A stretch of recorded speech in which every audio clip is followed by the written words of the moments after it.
Hello friends, आज जो हम स्टार्ट कर रहे हैं वो चैप्टर है staffing. A very very interesting chapter. बहुत मज़ा आएगा, इसमें कुछ पिटाई होगी, कुछ नई चीज़ें आएंगी और एटलीस्ट आपको ये पता चलेगा इंटरव्यू कैसे लिए जाते हैं।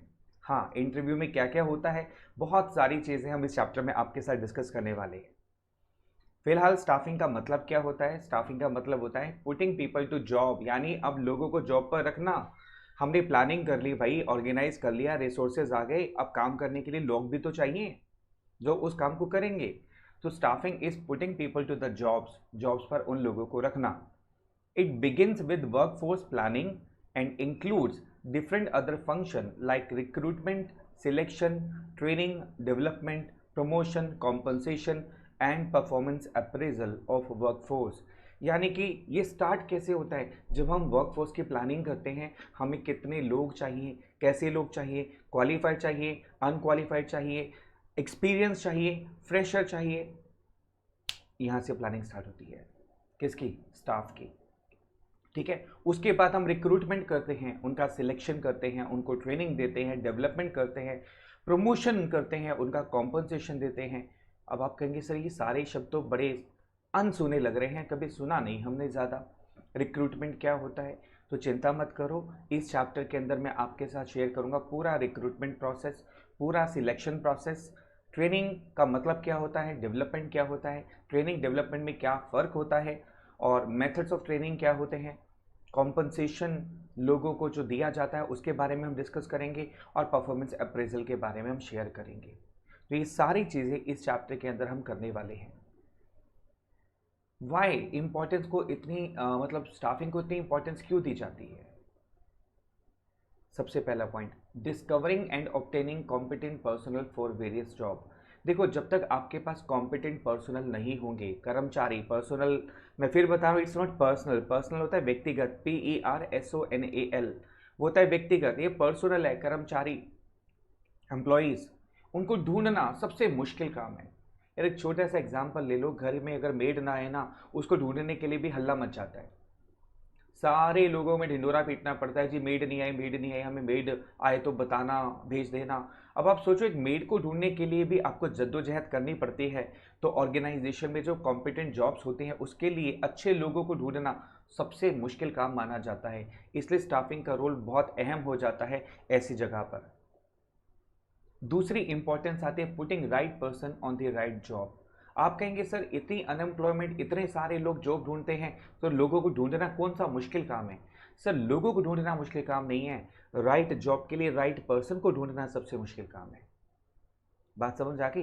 यानी जिस जॉब के लिए आप पर्सन ढूंढ रहे हो, क्या वो पर्सन उस जॉब के कैपेबल है, क्या उस जॉब को करने लायक है, क्या उसमें उस जॉब को करने की क्षमता है?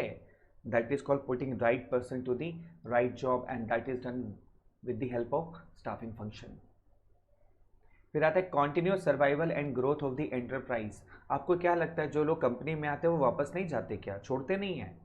अगर आप एवरेज एक कंसर्न ले ले जिसमें 500 लोग हैं ना, 500 लोग काम करते हैं, तो गारंटी बता रहा हूँ कि रोज, मतलब आप ये समझ लो हर हफ्ते कोई ना कोई एक पर्सन जॉब छोड़ के जरूर जाएगा। हाँ, इसलिए नहीं कि वो सेटिस्फाइड नहीं है, there are so many reasons. उसको अच्छी जॉब मिल गई, वो छोड़ के चला जाएगा। उसका कहीं ट्रांसफ़र हो गया, ट्रांसफ़र मतलब कहीं फैमिली शिफ्ट हो रही है तो वो छोड़ के चला जाएगा। वो जॉब से ना खुश है तो भी जॉब छोड़ के चला जाएगा। उसका पे इंक्रीज नहीं हो रहा, वो जॉब छोड़ के चला जाएगा। There are so many reasons, unaccountable reasons, लोग छोड़ के जाते हैं। अब जब लोग छोड़ के जाएंगे तो हमें नए लोगों की ज़रूरत पड़ेगी। उनको ढूंढने के लिए, कॉन्टिन्यूस सर्वाइवल करने के लिए, ग्रोथ करने के लिए हमें किसकी ज़रूरत होती है? किसकी?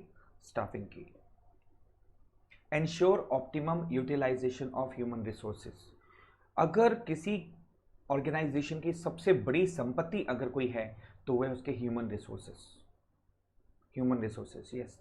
गूगल का सीईओ सुंदर पिचाई बहुत बड़ी संपत्ति है गूगल के लिए, तभी गूगल उसको करोड़ों रुपए देता है, पर डे का 1 करोड़ से ज़्यादा पे करता है उसको। हाँ जी, पर डे का 1 करोड़ से ज़्यादा पे करता है, क्योंकि सबसे महत्वपूर्ण संपत्ति, सबसे important asset is human resource. आपने कभी सुना है कि best employee of the month select किए जाते हैं बहुत सारी ऑर्गेनाइजेशन में? सुना है आपने? मुझसे सुना है?